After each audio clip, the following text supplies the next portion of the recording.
Hey, you guys, Erin here, back with another moon update for you. And we have a fabulous full moon coming up here on Sunday, February 5th. This peaks at 10:29 a.m. Pacific time. And I say fabulous because this is in the sign of Leo. Leo happens to be one of my favorite signs of the zodiac. I think a lot of that has to do with the fact that it is ruled by the sun, the brightest light in the sky. The sign of Leo has a tendency to be the brightest light wherever it goes. We are talking about the fixed fire sign here. When I say fixed, what I'm talking about is an energy that likes to do things in a steadfast way with consistency and persistency, like going after goals without getting too off track, without being too, adaptable that it's hard for you to stay on track. The fixed signs can be really good at going after their goals step by step by step. And also that element of fire brings heat. Leo is like the hottest sign of the zodiac. Okay. It represents like really the hottest time of the year. Leo season. So this energy tends to be hot. It's like hot because it's fixed fire. It's like an oven and it holds the heat in.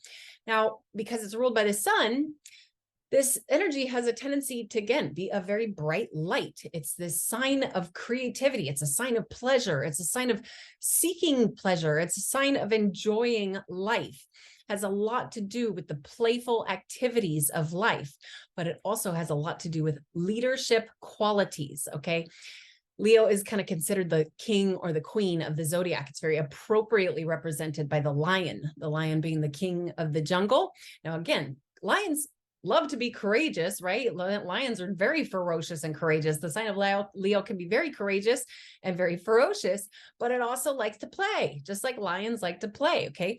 Now, and again, that leadership quality, the king or the queen, has a lot to do with things like entrepreneurships and creating a whole business or create whatever it is you're creating. That's this Leo energy coming through. And this full moon is a time to honor your growth that is related to this sign. Okay. How have you grown in the ways of a Leo? Have you maybe taken on some leadership qualities, or maybe you've found some pleasure in life? Maybe you found something that you can do to enjoy life, or maybe you're entrepreneuring something, or maybe it's something as simple as just what you are creating. Now, this is also time as soon as this full moon starts to wane. Okay. So if it peaks at 10:29 a.m. Pacific time on February 5th, as soon as 10:30 hits, it's starting to wane. Like just the few seconds after that full moon peaks, it starts to wane.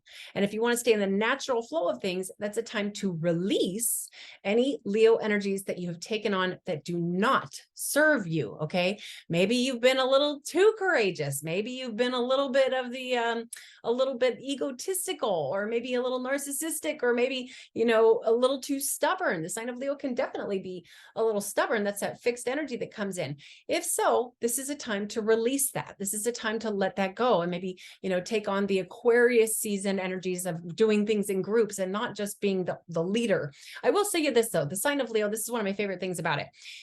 It's the leader, but not by command. It's not like you have to follow me. It's more like this joyful, shining light type of energy, and people just tend to want to follow this type of energy. Okay.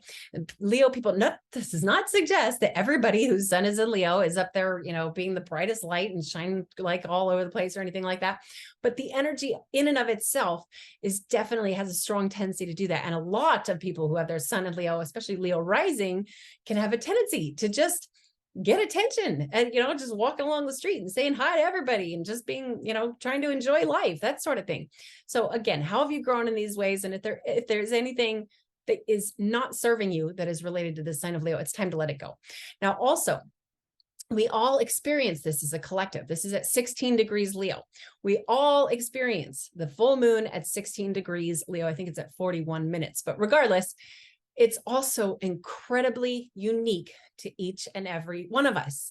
And the very simple way to figure this out is to figure out which house in your natal chart the sign of Leo rules. In fact, I was just thinking about this morning. What is it that what's my ultimate goal of making these recordings for you guys? And it really is to teach you guys how to figure this stuff out for yourself, because it can be such a game changer. Okay. I have so many return clients based on they see what's happening when you're working with this moon magic. Okay. Now, what I always do, and this is something I was taught by several of just wonderful teachers is when we have a full moon, I pull out my journal and I write down what it is I'm grateful for, the growth that I'm grateful for that is related to this sign. And I also write down what it is I'm ready to let go of that's related to this sign. That's specifically for full moons. Then I take gemstones that really resonate well with the sign the moon is transiting through, and I put them on top of my journal. I put that journal up on a windowsill in hours leading up to the full moon. And that's what I try to encourage you guys to do. But regardless, if you know approximately what time you were born, hopefully you know your birth date. And if you know approximately what time you were born and your birth location, you can go to so many different websites and have your natal chart calculated for free. And when you do, you will pull up a chart that looks something like this. I'm going to pull up the chart for this full moon. Okay, so you will pull up something that looks similar to this. And, of course, it's going to be different depending on what website you're using. I am working with software called Time Passages, but what you want to look for is this symbol or this glyph. Okay. It's technically called a glyph, but most people would call it a symbol. Look for this little guy in your chart and look to see which slice of pie it comes through. Okay. The slices of pie are the houses, and they represent areas of our life where things manifest. Okay. So this is not a natal chart. Of course, I would never share anybody's natal chart unless they wanted me to, but this is just a chart based on this full moon, based on my location. But your natal chart will be a circle. It's the zodiac. And you look for the sign of Leo, which house it's coming through. And then you learn about what the energy is of that house. Okay. Like, for example, this chart happens to be showing Leo coming through the 4th house, which is actually the house of home. For another example, for me, this would be coming through my 9th house, my house of higher learning and advanced knowledge. Okay. For some people, it could be coming through the house of career. It could be coming through your house of health and being of service. It could be coming through your house of money, and that's why it's so good to get so familiar with your natal chart so you can see. No, then you can go even deeper and see if you've got anything in your natal chart that's close to 16 degrees Leo or close to 16 degrees Aquarius or 16 degrees Taurus or Scorpio. Those would be squares. So you can really finely tune what it is you're trying to bring into fruition. But if that's too much for you, that is perfectly okay.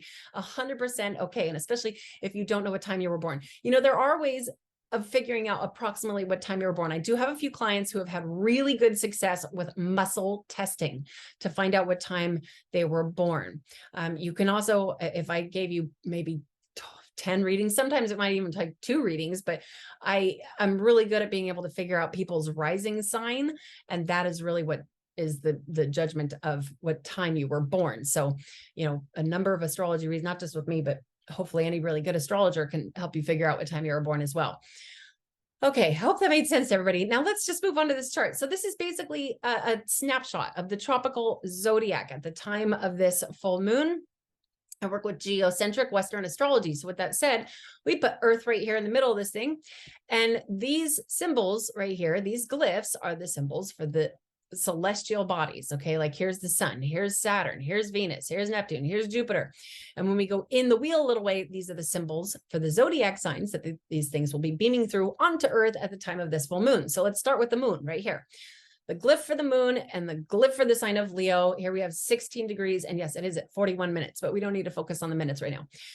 What we want to focus on is 16 degrees. This puts us, it's like the midpoint of the Leo season or the Leo energy. So it's actually in the 2nd decan, which actually puts us with a little twist of Sagittarius energy, which can be good because then it brings a little more adaptability into the fixed energy. Okay. Now, what we're going to see right across from the moon is the sun. If you're new to my recordings, every time we have a full moon, it means the sun and the moon are at opposite sides of the zodiac. That's the easiest way to know what sign the full moon takes place in, because you know what season it is, right? We all, well, maybe not all of us, of course, not all of us, but a lot of people would know that we're in Aquarius season. That's why the sun is right here in the symbol for the sign of Aquarius. Then what is opposite Aquarius is Leo. That's how we know the full moon is in Leo. Every time we have a full moon, they're opposite each other. And that is in part why full moons are so intense, because it's the 2 brightest lights in the sky opposite each other. There's incredible polarity, like magnetic polarity going on between those 2 incredibly bright lights. Now, that's what this red line is to represent, an opposition here. Now, this is especially powerful when we're talking about the signs of Aquarius and Leo, because I'll talk a little more in depth about this a little later on, but Leo rules the heart, okay? And Aquarius is said to rule the electrical body, this toroidal field that's going on around us. And that connection between the heart and the electrical body is incredibly important. In my opinion, so many of us have damaged this part of our body due to, unfortunately, being in front of computers and devices and holding phones and all sorts of things that are messing up our electromagnetic field. And this full moon, you might want to be a little bit mindful of, the devices that you're using and how much exposure you're taking on from things like 5G or, sitting too close to the television or whatever it is. We're all being exposed to it. And when we have a full moon in Leo, that part of us becomes more sensitive. Okay. Now, I will talk about some herbs that can potentially at least support the heart a little later on in this recording. But let's move on. Okay, so we talked about the sun being in Aquarius. This is definitely a very cold energy. I live in California and it has just been freezing here. It's funny because I love the sign of Aquarius. I love it so much. It's such the genius. It's the revolutionary, friendly genius.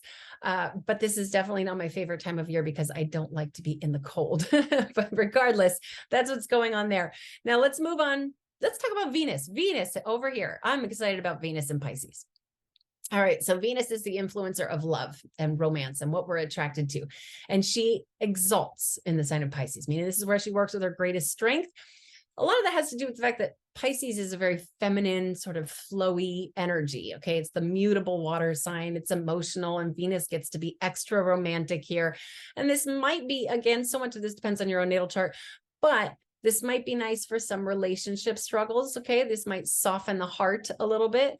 And we've also got Neptune in Pisces. This is going to be going on for another few years, Neptune going through Pisces.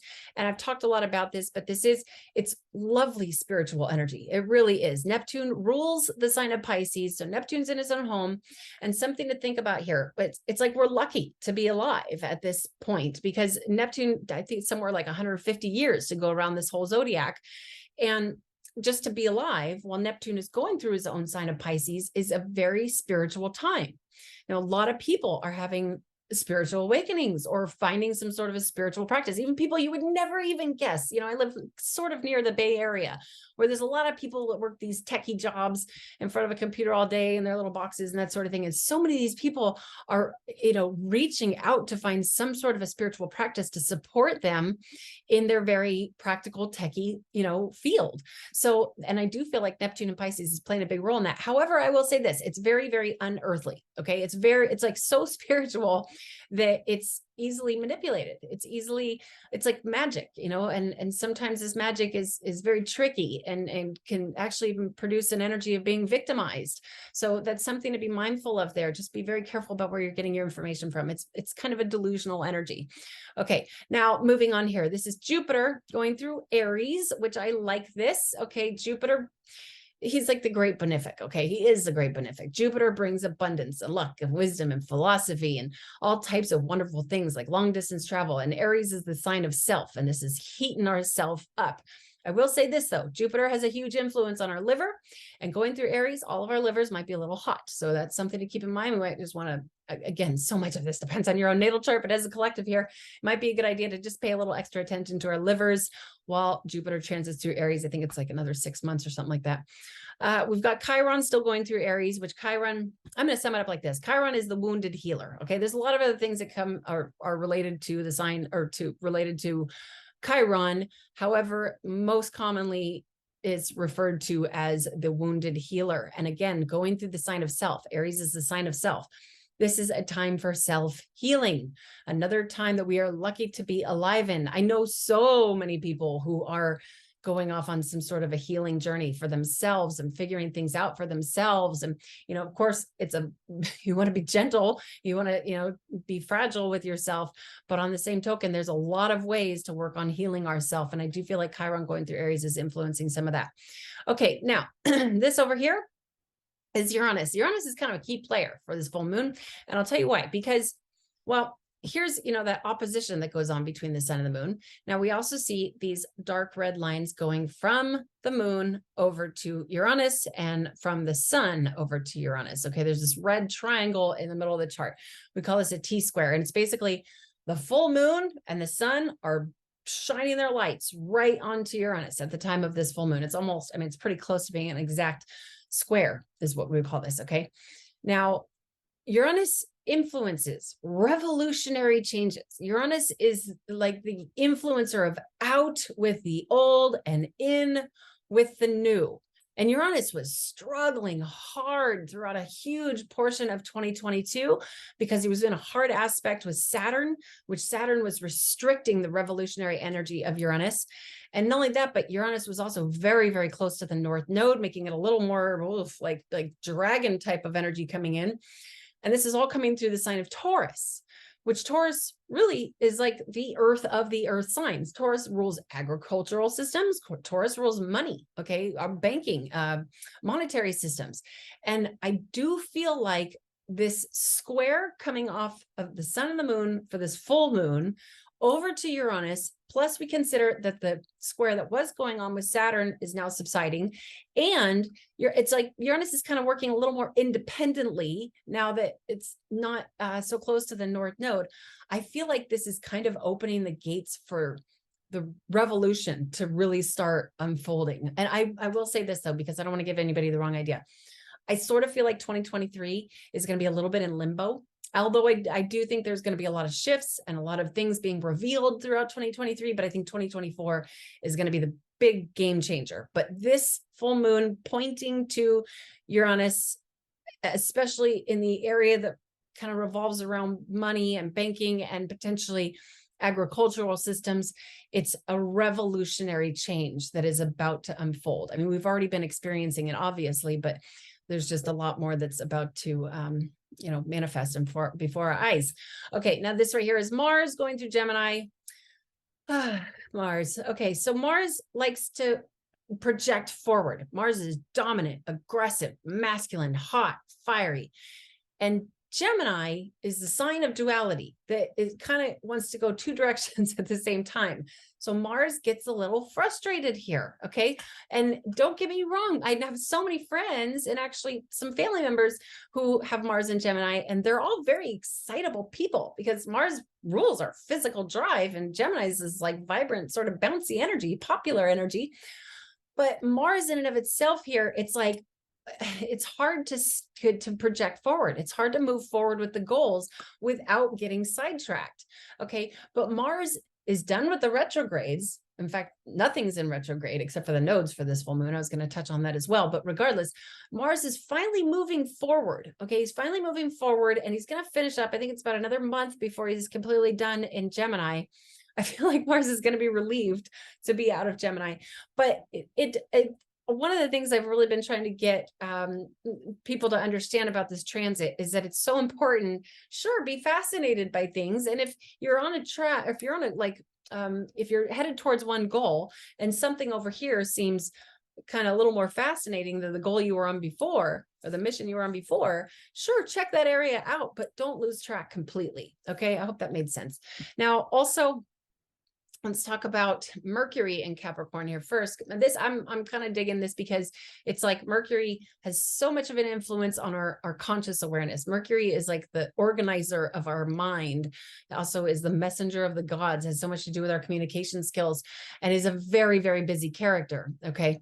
As I was mentioning, well, the sign of Gemini is a busy energy. Well, it's ruled by Mercury. Okay. Mercury is a very busy energy. And in Capricorn, it's slowed down a little bit. It's a little more practical. It might be a little stubborn here, but on the same token, it's good for the consciousness to slow down a little bit here. So that's something we could be working with. And then Pluto finishing up in Capricorn. Woof. Really, this is going to happen over the next year and a half. Pluto is about to hit the 29th degree of Capricorn. Okay. Pluto reveals secrets. He pulls things up from the underworld to reveal them. Pluto rules the psyche. Pluto is the destroyer, but for the purpose of creating a more powerful rebirth. Capricorn rules the structure of our civilization. In fact, Capricorn rules authoritarian establishments, rules the government, okay?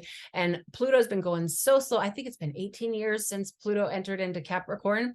And so we've seen a lot of destruction going on, a lot of things crumbling that have to do with the structure of our civilization, that have to do with even things like our traditions. You know, people are not celebrating certain holidays the way they used to, not suggesting that's a bad thing or anything like that, but that's Pluto creating destruction to create a more powerful rebirth. We're seeing all kinds of secrets being revealed that have to do with people in government and that sort of thing.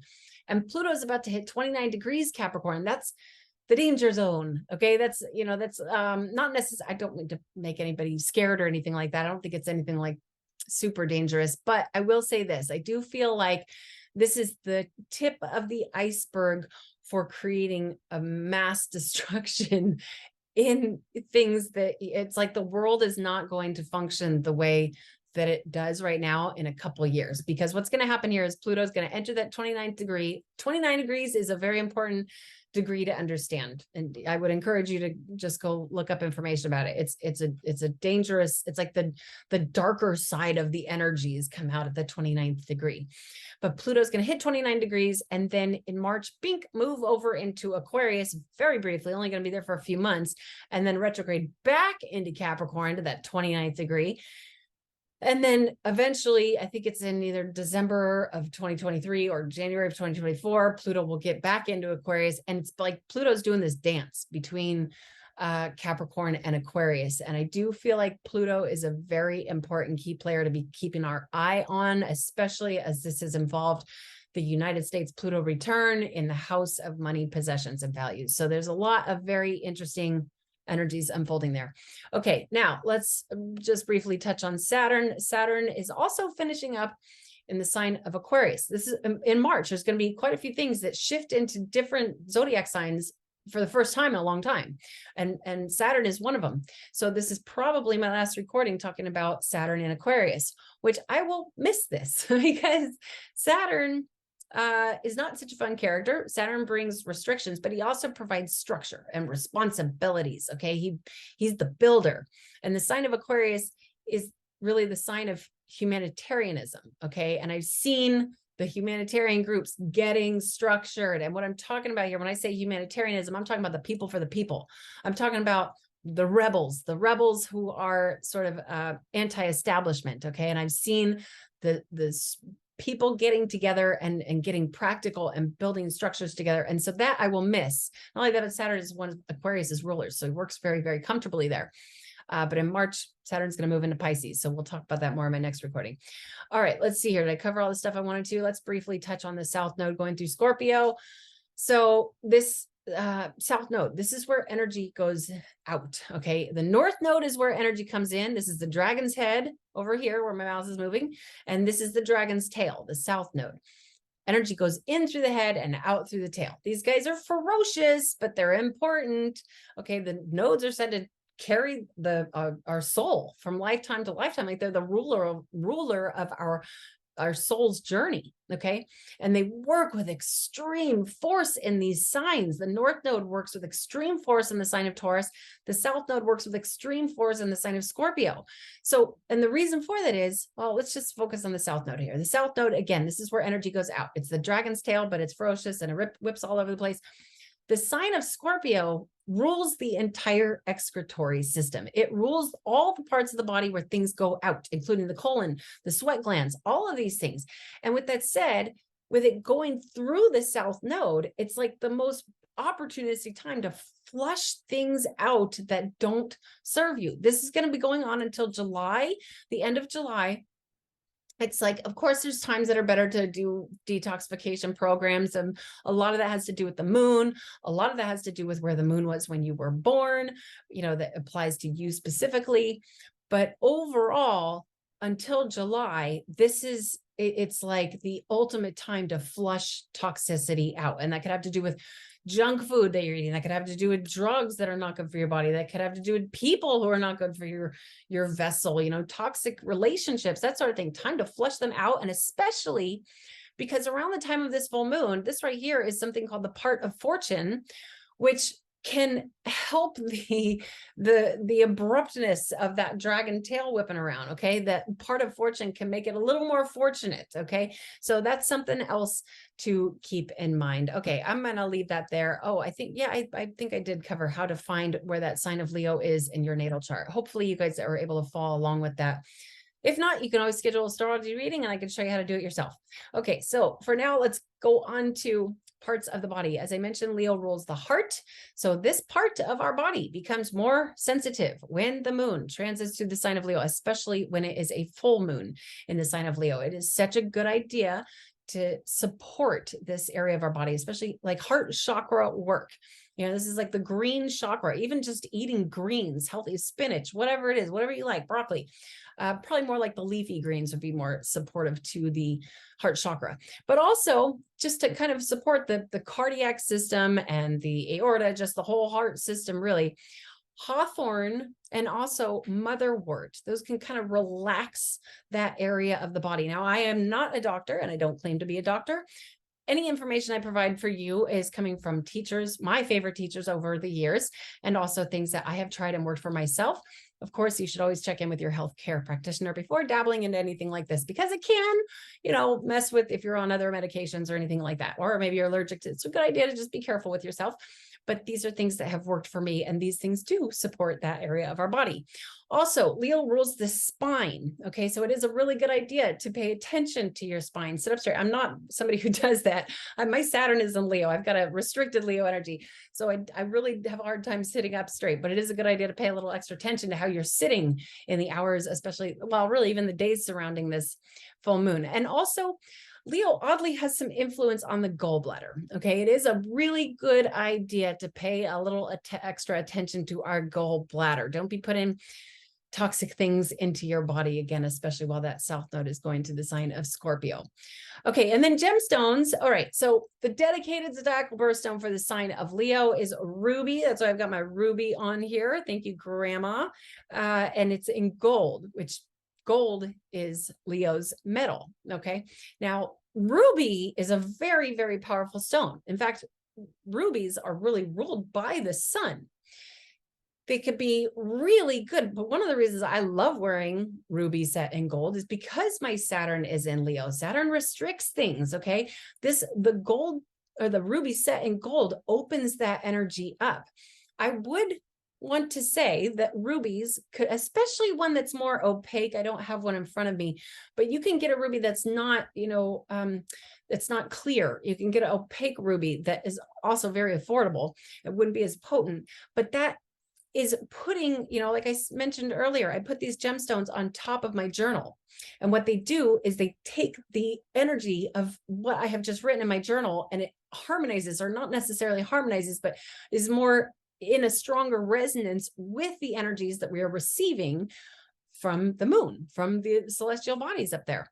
Okay, but also obviously not everybody has a ruby, and that's perfectly okay. There's tons of stones that really resonate well with the sign of Leo. And as usual, I will put a full extensive list in the description section of this video. Just look below, but I will also mention a few more. Oddly, labradorite really resonates well with the sign of Leo, and labradorite is a beautiful, beautiful stone, really good for communication skills, by the way. But it's also just more like, I guess, what am I trying to say here? The will, the self-will. The sign of Leo, in fact, the motto for the sign of Leo is I will. Labradorite can support that. And then also a couple more here. One of these, okay, so this one is tiger's eye, and this one is tiger's iron. They both resonate very well with the Leo energy. And not only that, but they're super grounding and super protective and could be good for so many other things, again, that can also increase the willpower. Okay. But again, if you want to just look below, then you might find a stone that you've got laying around your house to maybe place on top of your journal for this full moon. All right, guys, I'm going to leave it there. If you'd like to schedule an astrology reading, please visit erinwageastrology.com. You can schedule straight through my website. If you are on a phone or a tablet, look for the 3 bars at the top of my website. That's a menu bar. If you click there, it'll say book online, and then it'll be a super easy process from there. Okay, you guys, I do hope to hear from some of you. And until next time, namaste to all of you.